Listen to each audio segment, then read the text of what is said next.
2024 নিৰ্বাচনৰ বাবে সমষ্টি আৰম্ভ হৈছে তৎপৰতা। সমষ্টি পুনৰ নিৰ্ধাৰণৰ পিছতেই নতুন সমীকৰণেৰে আৰম্ভ হৈছে ৰাজনৈতিক কুচকাৱাজ। শোণিতপুৰৰ বৰচলা সমষ্টিটো চলিছে নিৰ্বাচনীৰ গৰম বতাহ। সমষ্টিটোৰ 1,93,152 গৰাকী ভোটাৰ সাজু হৈ উঠিছে নিৰ্বাচনৰ বাবে। সমষ্টি পুনৰ নিৰ্ধাৰণৰ পিছত সমষ্টিটোত বৃদ্ধি পালে খিলঞ্জীয়া অসমীয়া ভোটাৰৰ সংখ্যা।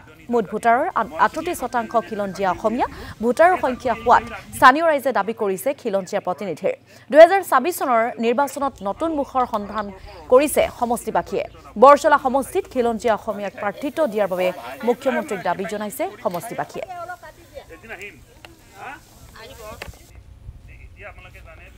আমাৰ যেহেতু এই বৰচলা সমষ্টিত আমি বিচাৰো ভাষিক অসমীয়া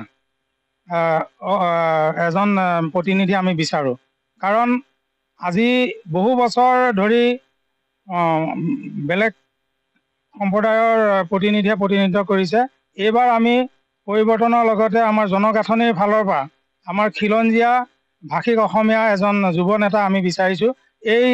এইটো যাতে আমাৰ সন্মানীয় মুখ্যমন্ত্ৰী ভালকৈ দৃষ্টিগোচৰ মই কৰিব বিচাৰিছোঁ। আমি ৰাইজে তেখেতে ভাবি চিন্তি যাতে যুৱ প্ৰজন্মৰ ভাষিক অসমীয়া এজন প্ৰতিনিধি আমাৰ 64 নং বৰচলা সমষ্টিত যাতে প্ৰতিনিধি দিয়ে।